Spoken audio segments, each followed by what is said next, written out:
First Second Coming is a supernatural romance suspense story that will leave you on the edge of your seat. Hi, I'm Sarah Faxon, author and creative warrior, and tonight we're interviewing Jeff Pollak about his book, First Second Coming.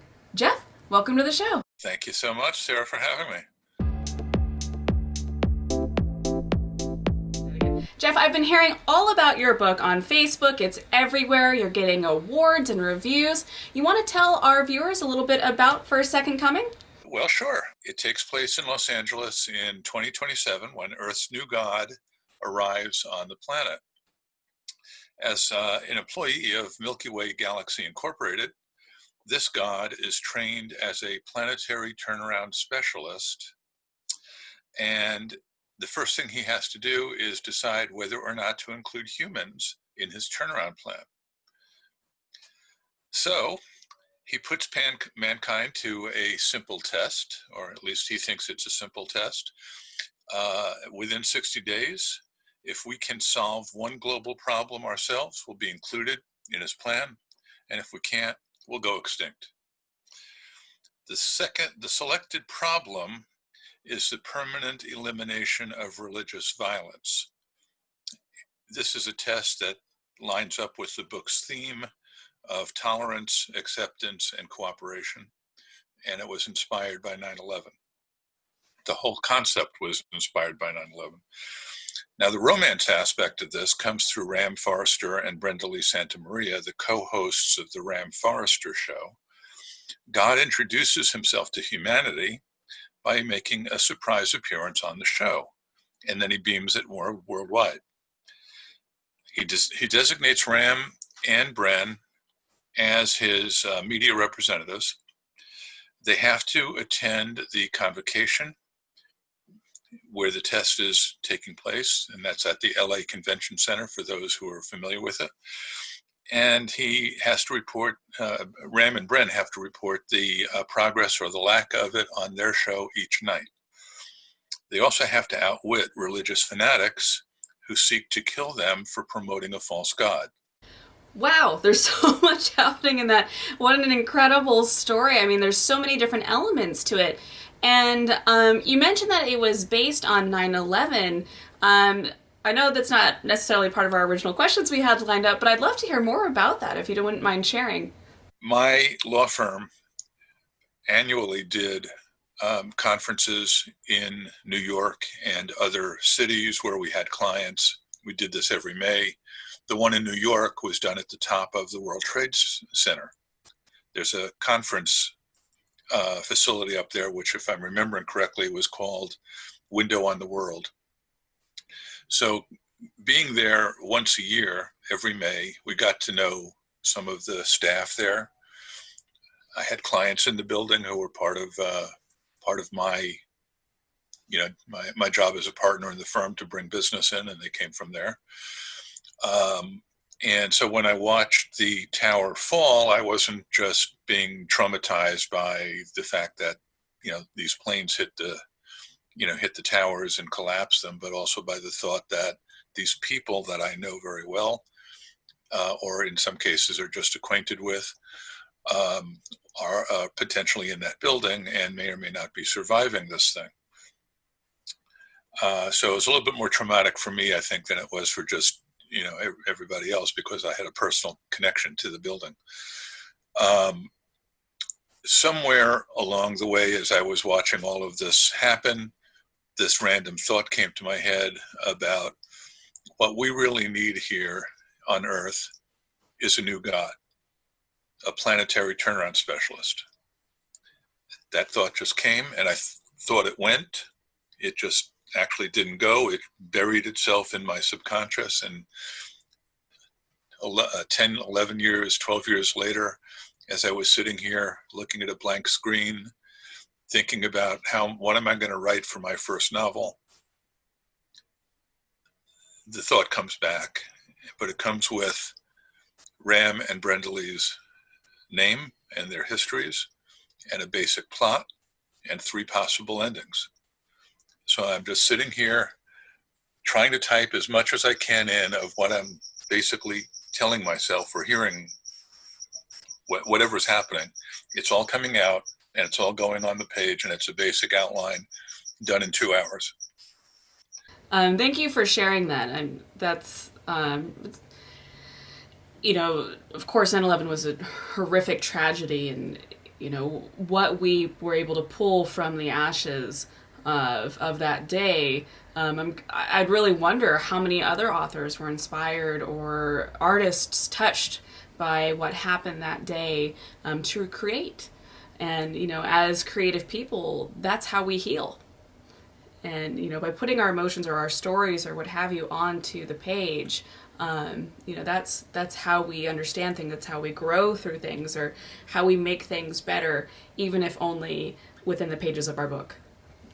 Yeah, I agree with you on that. And I'm sure that there were a lot of other people who were similarly inspired. Now, Jeff, what were some challenges that you might have met writing First Second Coming, or were there any challenges, and if so, how did you overcome those? The, the one real challenge that I had was trying to get the first chapter right. And as an author, how important the first chapter is and the first page is. I did 15 different versions of a first chapter. It might have actually been more. I lost count somewhere along the way, but I think it was 15. And eventually, and this took a while, but eventually it dawned on me that a short story that I wrote as an exercise, I was trying to emulate Douglas Adams, who wrote Hitchhiker's Guide to the Galaxy. I was trying to write in his style. And it finally dawned on me that with a couple of tweaks and some revisions, this might actually serve as the first chapter of the book. So I did the tweaks, I did the revisions, and it worked. A lot of the reviews say that they basically are right from first page on hooked by the book. And so if they're there from the first page, that means they're there from the first chapter. And by God, it worked. I totally agree about the importance of the first page. I have a very short reading attention span, and if I'm not caught by the first page, I struggle through the next few and usually don't carry on. It's like an interview. If you don't make a great first impression, they say that within the first 30 seconds, the potential employer's already made the decision or not. So why not kind of carry that same mentality when writing a story to hook them, to grab your readers by that first page? Yeah, it's absolutely necessary. I mean, people these days are buying books online more than they are buying it in bookstores, which is kind of unfortunate, especially for the independent booksellers. But it's so easy to click away from what you're looking at and go to the next one. And you really have to you just have to be able to grab the reader right from the first sentence on. So, continuing what you were talking about with how your book was inspired by 9/11, something that erupted across the headlines for years, how, or do you find that your book still relates to things that we're seeing on the news today? Yeah, when I started to write the book in 2015, I think it was, I didn't really foresee that the domestic situation that we have now and that other countries are in now was going to happen the way it's unrolled. But the book's theme, tolerance, acceptance, cooperation, is all of those things are at low ebb right now, not just here, but worldwide. And First Second Coming demonstrates, at least I think it demonstrates, why that in the context of religious differences and more broadly, there are these problems, but also how to address them or fix them. And some reviewers have mentioned that the story makes readers think while they're being entertained in a non-preachy style, because I'm dealing with religions here. I'm dealing with a lot of religions, 39 of them actually, all getting together at the LA Convention Center to hash out how to eliminate religious violence. So they have to be cooperating, they have to be tolerant of each other, they have to be accepting of each other. So this is all kind of unexpected relevance, but it is relevant. And um, I really would just kind of prefer that we didn't have to wind up in these circumstances anyway to begin with. I'd be happy to have a different theme entirely if we just could rewind and play it all over again. You know, it sounds like you were saying that there's several lessons you hope your readers take away from this. Are there any specific, if you could put it down into 3 bullet points, what do you hope your readers could take away from your book? First of all, of course, I want them to be enjoying the book.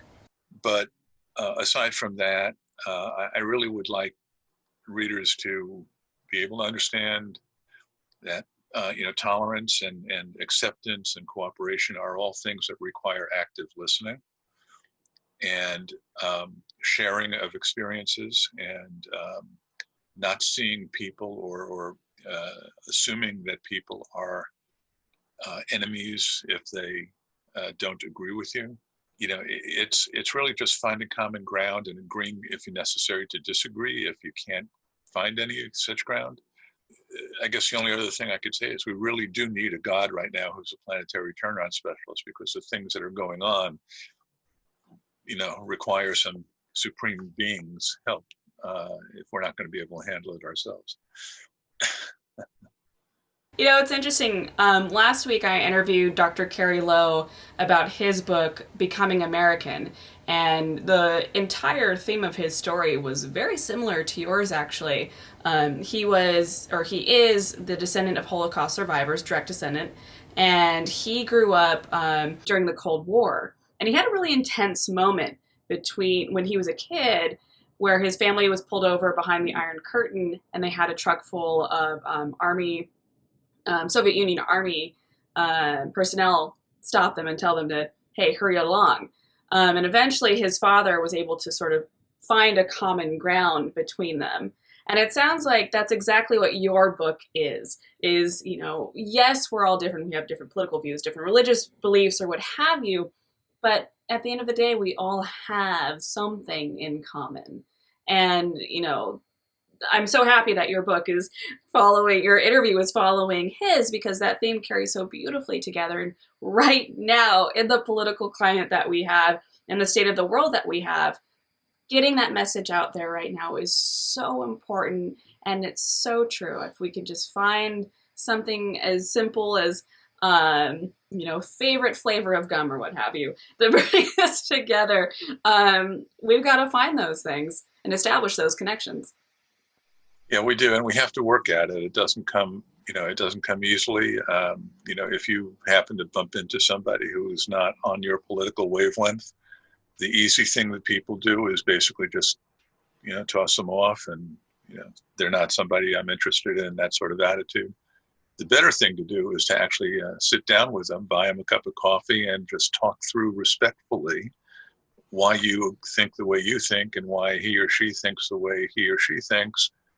Maybe one or the other of you will glean something that will make you think about what you've been thinking of on whatever the topic happens to be.